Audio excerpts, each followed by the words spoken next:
welcome to Sterling Report. Well, it's beginning to look a lot like Christmas, particularly for the families and the police officers that attended this year's Cops and Kids program.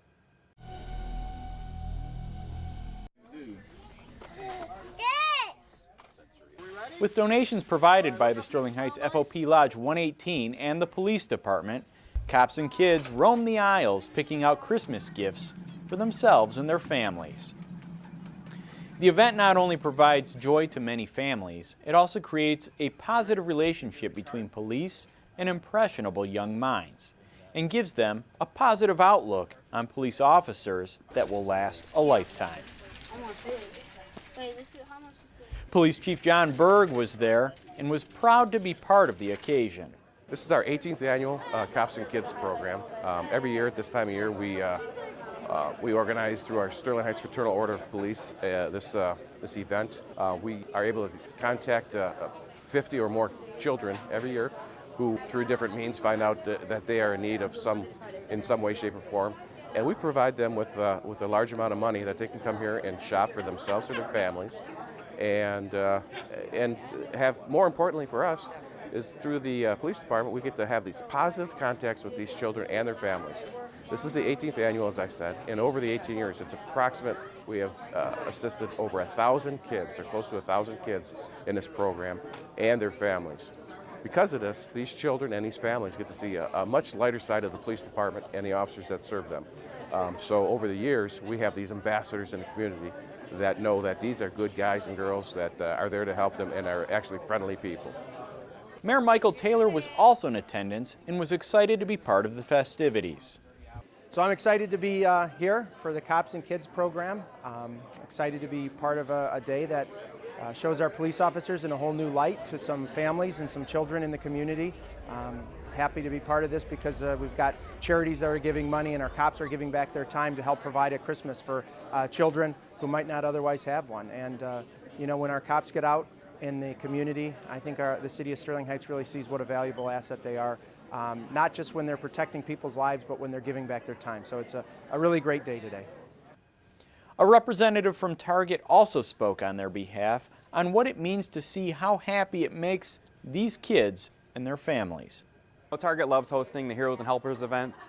We do these events all around the country, and Target especially is really proud to host the Sterling Heights Police Department here today. They have over 50 kids, and we were able to help out with the donations of each child gets a $120 gift card to go ahead and shop for the holidays. It's really special, and it's just an amazing event, and we really love hosting it, especially here with our Sterling Heights Police Department heroes, and they get to shop with their kids. It's amazing, so we're really proud to have them. Hi, my name's Matthew. Are you having a good time? Yeah. What toys did you pick out this year? Toys. Yeah, and what are you picking out for Christmas this year? Lots of good stuff? iPod. Yeah, what kind of toys did you pick out? A gun and the fish thing and a arrow.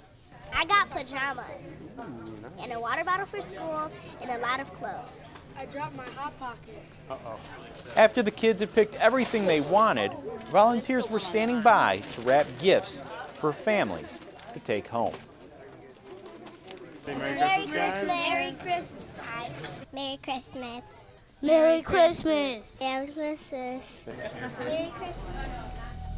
2017 will see one major change to the City Council, as after 19 years on the Council, Mayor Pro Tem Joseph V. Romano has been elected to County Commissioner. A recount was held in the county seat election, and Joe Romano remained victorious after the recount.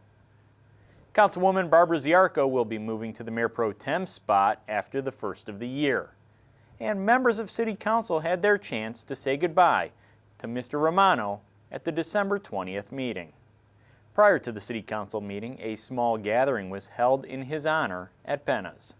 Before serving on the City Council, Joe Romano had a distinguished career on the Ordinance Board of Appeals, Board of Review, and Zoning Board of Appeals. We had a chance to speak to him at his farewell. I really wish to thank the people of Sterling Heights. It's an honor for me to represent them, and I've never forgotten how I got in the position where I was at. It's through your vote that the confidence that you gave to me to represent you. And I want to thank you, one and all. God bless all of you, and I will continue serving the city of Sterling Heights, only in a smaller capacity. And thank you again. County Executive Mark Hackel held his State of the County address at the Macomb Center for Performing Arts earlier this month. With dignitaries from across the region in attendance, Mr. Hackel captivated his audience with a 42-minute speech taking a look back at 2016 and a glimpse into what Macomb County will be in 2017. Mark Hackel led off by touting the 1.6 million visitors that logged on to the Make Macomb Your Home website. Popular additions to the website include the local attraction and shopping map. For me, it starts with connecting people and their home. And here in Macomb County, we have been able to do this through Make Macomb Your Home. We created Make Macomb Your Home as a call to action. Also in 2016, Macomb County spent $6 million on habitat restoration, focusing on our freshwater areas of the county, which will bring recreational opportunities. We are continuing our efforts with the City of New Baltimore to redevelop the Schmidt Marina into a major destination along Anchor Bay. New paddle areas and boat launches are being developed in Utica, Sterling Heights, Chesterfield, New Baltimore, and Harrison Township. Green Macomb is a project that has cultivated green spaces in the county's south end and has received a $340,000 grant from the U.S. Forestry Department to plant even more trees in the future. We created the Green Macomb Urban Forest Partnership to manage and grow healthy urban forests in the most urbanized areas of the county.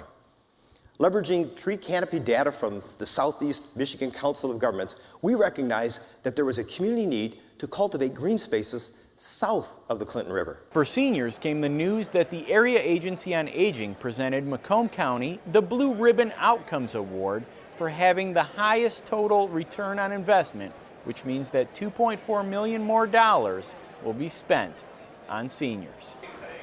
Building projects in the county improved the county seat as a new parking structure was added, and the old county building is set to open before the new year. Improvements to the county website is going to be one of the enhancements scheduled for 2017. Starting with a new look and feel, MacombGov.org will be geared towards you, the customer. This is an ongoing undertaking, and we are committed to providing everyone with direct access to the resources they need. Mark Hackel said this is all possible due to 6 straight years of balanced budgets and the county's AA bond rating. For the past 7 years, Macomb County has experienced a 12% job growth. Near the end of the address, Hackel highlighted the advanced manufacturing in Macomb County and Sterling Heights' own Fiat Chrysler improvements. The cyber range located at Velocity in the Macomb OU incubator was also mentioned. After the address, we had a chance to talk to both Mark Hackel and Sterling Heights Mayor Michael Taylor. But the important thing is that what we're seeing with the job growth happening in Macomb County, 7 consecutive years of increased job growth. We're nearly back at historic highs, but the important thing I think about that historic high is that we are seeing different types of jobs that people are moving into. High-tech, good-paying jobs. So what we're trying to do is connect with the educational institutions, manufacturing facilities, as well as the schools to get kids to understand about these new type of jobs in these facilities. They're modernized, it's high-tech, and I got to tell you, that growth in that industry, right now over a 5-year period, we have seen a 116% increase in IT technical type jobs. In the country over the last 5 years, the average is 12% increase. So Macomb County has got something going on.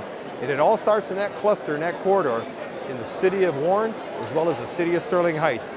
And that's where it's happening. So we're excited to keep promoting that. We're working with the city officials, the mayor, as well as the city council, all of our representatives at the state level, and even at the federal level, to help connect with the industry, educational institutions, and making sure that government does not get in the way, but helps support and brings that vitality to the area. It's an exciting night here at the State of the County, and we saw a lot of the great things going on in Macomb County, and particularly in Sterling Heights. We got a lot of, we heard tonight about parks and recreation initiatives throughout the county, and of course in Sterling Heights, we're investing $45 million into our parks, and so we're trying to be a leader in what County Executive Hackel was talking about, making the city and then the county greener. increasing our tree canopy, and providing more recreational opportunities for our residents. Key Safety Systems, an international manufacturer, has announced a $1.5 million expansion to its headquarters right here in Sterling Heights. Knowing that with the expansion 50 new jobs will be added, a talent mixer was held at Velocity. Well, we're here today at a talent mixer that's hosted by Macomb County and the City of Sterling Heights. We've been residents with City of Sterling Heights for over 20 years. We're getting to know some local folks that have some good talent that might help us grow. We're continue to invest in Sterling Heights in the long haul and continue to grow the company. Typically, KSS hires 50 to 60 people each year in their growing company, which produces safety restraints for the automotive industry. Key Safety Systems is the fastest growing supplier of safety restraints. So airbags, seat belts, and steering wheels, and then also future technology. So the industry is growing quite a bit in supporting the autonomous vehicles and that type of technology that you see out there. We're also investing and growing with that technology too. So, at the talent mixer, Key Safety Systems was looking for those who are skilled, technical, and have degrees.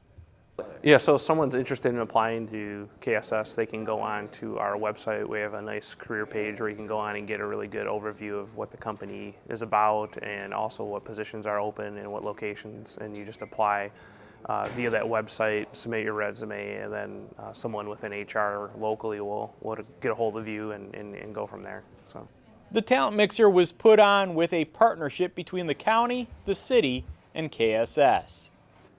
Sterling Heights, I talk to people globally every day, from Brazil, China, Mexico. Southeast Detroit is probably one of the highest technical hubs in the world, and Sterling Heights is part of that. So I think with the surrounding universities and also the surrounding counties and cities, it's all one big cohesive group that shines in the automotive space, and that's why I think we stay where we're at. So, speaking of expansion and growth, two words that have been used a lot this year in Sterling Heights. Another project underway is the Maple Ryan Plaza. Ready? All right, 1, 2, 3. The new plaza will be roughly 13,000 square feet. It will feature a patio and seating area for employees and customers alike. So far, the plans are a mix of retail and commercial or restaurant, with the possibility of some office-type settings. This will be the fourth location in Sterling Heights for the developers, with construction set to begin immediately. And finally today, we'll take a look at the latest featured artist, Faye Akers. Her work can be seen at the lower level of City Hall and at the Sterling Heights Public Library. Faye, who specializes in realism, utilizes multiple mediums, but focuses on colored pencil. If you go to the other wall, it's 100% color pencil. I belong to the Color Pencil Society of America, and I've won some awards through them. And until recently, I didn't have like my own studio, so now I have a space where I can do oil painting, so I ventured out into oil painting now. But I do like to do watercolor, but mostly I stick to color pencil or oils. Faye wanted to be an artist all of her life and started college working towards a degree in fine arts, but switched majors to be a graphic designer. After starting a family, she settled on technical illustration, but her story in art doesn't end there. Maybe 10 years ago, I felt like something was missing, and I decided to get back into doing art, and that's when I picked up watercolor and started doing some watercolors. And I had an artist friend at the time who told me that your stuff's good enough to go into shows, and I didn't believe her. So I entered a show, and I was accepted, and I was like, hey, maybe I really want to venture into this artist, and that's when I got started. Faye enjoys giving herself a challenge on her work when picking a subject matter. I pick a subject based upon three things. One, well, first of all, I like to challenge myself. So I look to see if there's like a texture or a surface in that particular subject that maybe I've never done before. For instance, like the hawk that's in the background. There's three things about it I've never done I did before. Feathers, the wood, and the blurred background. And then I challenged myself by doing it as an oil painting because I was new to oil painting.